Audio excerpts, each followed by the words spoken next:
Magandang hapon po sa inyo mga kabayan. Siguro kilala niyo na si Rodante Marcoleta. Baka magalit. Tawagin pala natin Congressman Dante Marcoleta. Ano naman yan, magagalit yan pag di mo tinatawag na congressman. Pasok po sa top 12 itong si Marcoleta sa Tangeray Senatorial Survey, mga idol. Wow. Number 10 po si Marcoleta.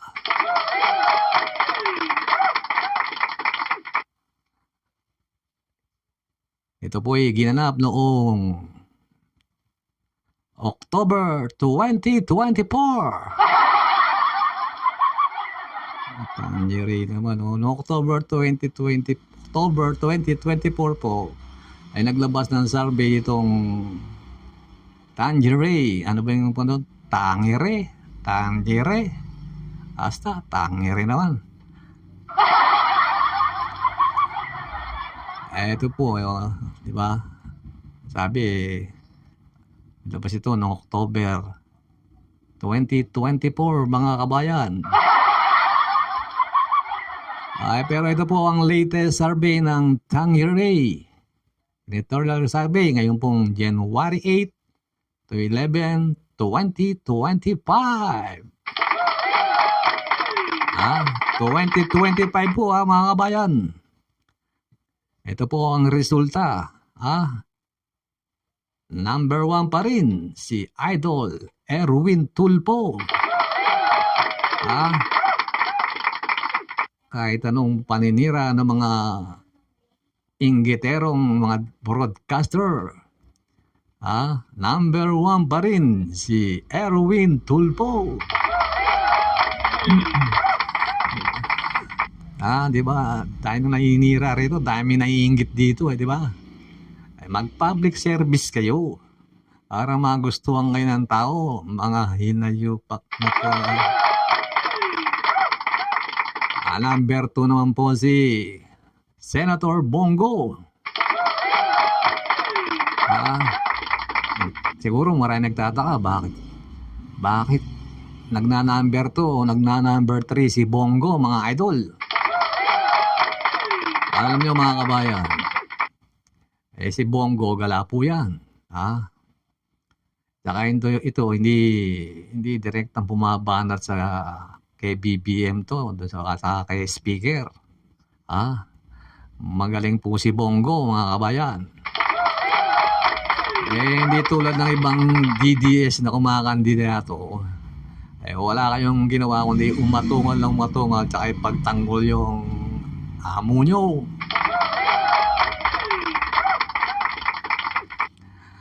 Ito po si Bongo kasi, mga kabayan. Kaya po mahal ng mahirap yan dahil nga si Mr. Malasakit. Saka po si Bongo, nagpapaliga po ng mga basketball yan. Marami pong pinagawang basketball court. Maraming pinagawang covered court. Saka mga barangay hall.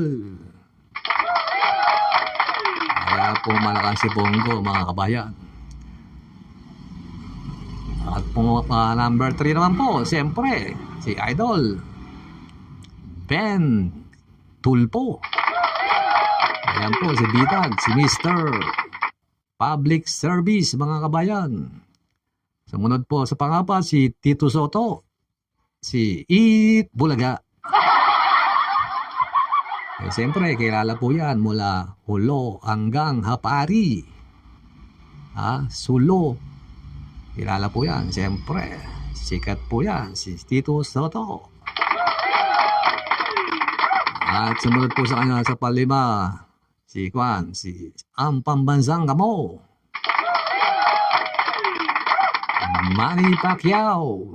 Siyempre, marami din nagmamahal kay Manny Pacquiao dahil laki po sa hirap yan. Alam niya kung paano mabuhay ang may hirap.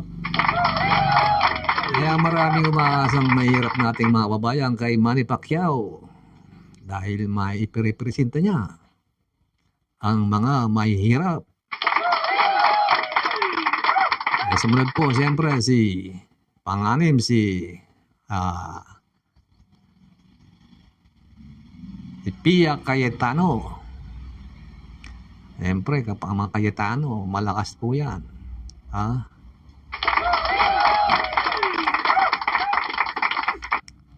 Sumunod po sa pampito si dating DILG Secretary Benhar Abalos. Ito si Benhar Abalos kasi siyempre marami na rin nalibot yan mga kabayan, kaya marami ding sumusuporta dyan. Tsaka sila yung mga nakapag-resign ng mga opisyal ng mga ating mga kapulisan. Sumunod po sa kanya si Francis Tol Tolentino.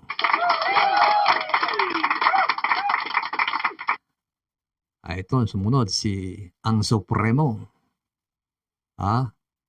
Si Lito Lapid. Alam nyo mga kabayan, marami nagtataka rito. Bakit daw palaging nananalo si Lito Lapid wala namang kaingay-ingay, di ba mga kabayan? Si Supremo kasi si Lito Lapid mga kabayan.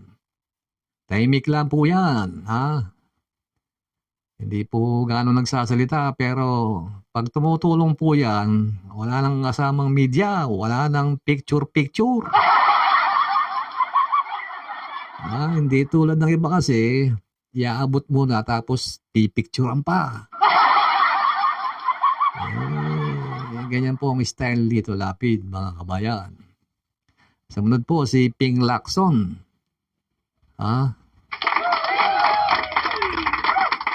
Si Ping Lacson po, malaking binaba ni Ping Lacson, mga kabayan. Napunta sa 11:15, naglalaro sa 11:15 si Ping Lacson. Sumunod sa kanya si Amy Marcos, naglalaro din po to sa 11:15. Sumunod si Abby Binay, naglalaro din po yan sa number 11 and number 15. Sumunod po si Sana All, nasa 11 to 15 din po si Kiko Pangilinan. Marami din pong supporters yan. Alam niyo naman, kakamping yan. Sumunod po si Senator Bato de la Rosa. Si Bato, nasa 11 to 15 din. Tapos, si Bam Aquino. Kakamping yan. Siyempre, may mga supporters din po yan. Baka ngayon, makabalik tong dalawang to, mga idol. Baka masapawan si Bato. Nasa 11 to 15 po. Dito naman po sa 16 to 20. Si Willie Revillame, si Willie Ong at si Camille Villar, mga kababayan. Bakit napunta sa 16 to 20 si Juan? Si Camille Villar. Palagi atang nababa si nanay di ba? Teka muna mga kababayan. Nawawala si Mr. Gamatis. Nasaan na? Nasaan na si Mr. Gamatis? Mga kabayan, nawawala po si Marcoleta, mga kabayan. Dating number 10 po yan, di po ba? Sa Tangeray. Po, tares baka nang sabihin ni Marcoleta niyan, Tangeray na nyo. Siguro itong Tangeray kasi pag sinasama nila si Marcoleta hindi pumaparehas dun sa resulta ng SWS tsaka dun sa Okta report tsaka sa Pulse Asia, mga idol. Kaya hindi na siguro maisingit si Marcoleta, mga kabayan. Hala, bulok na kamatis na. Okay, mga kababayan, abangan po natin susunod na ibang mga survey pa. Tangerine lang nyo, sabi siguro ni Marcoleta.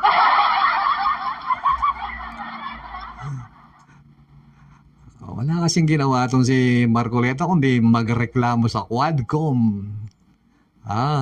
Magtanong. Questionin yung pagtaas ng kuryente, ng tubig.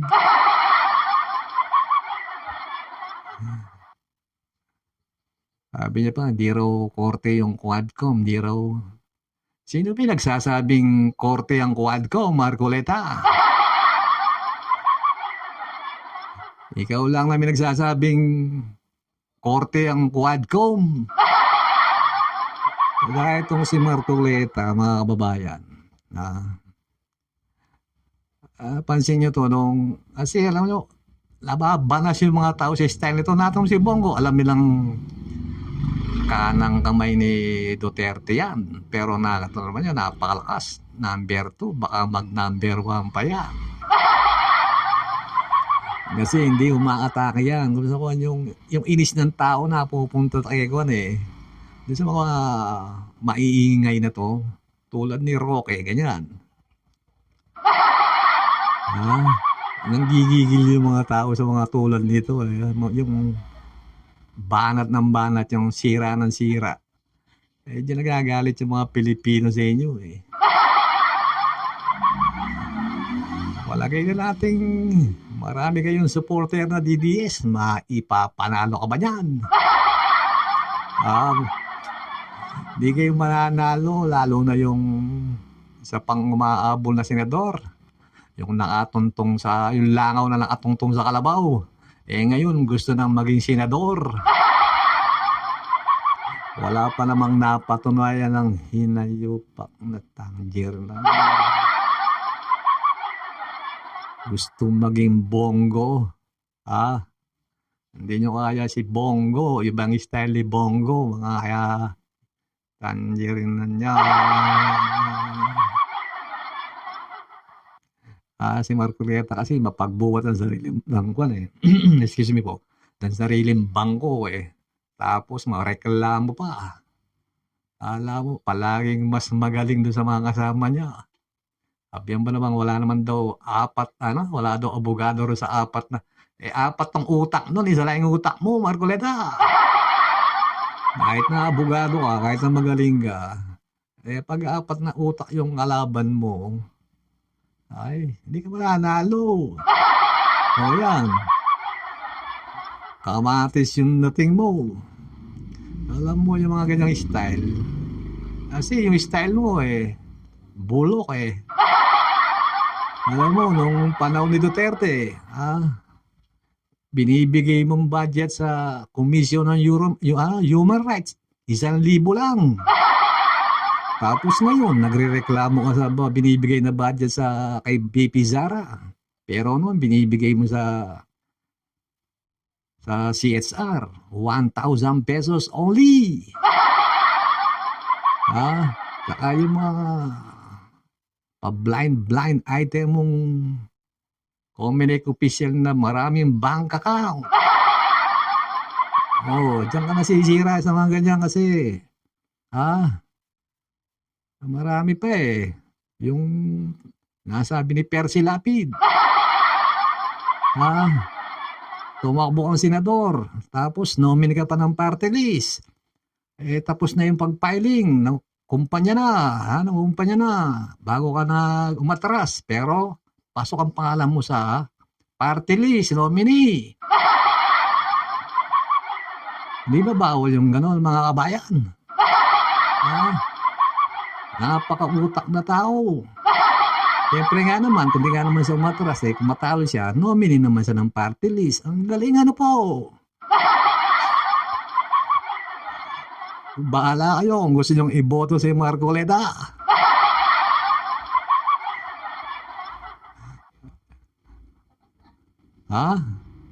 Okay, mga kabayan.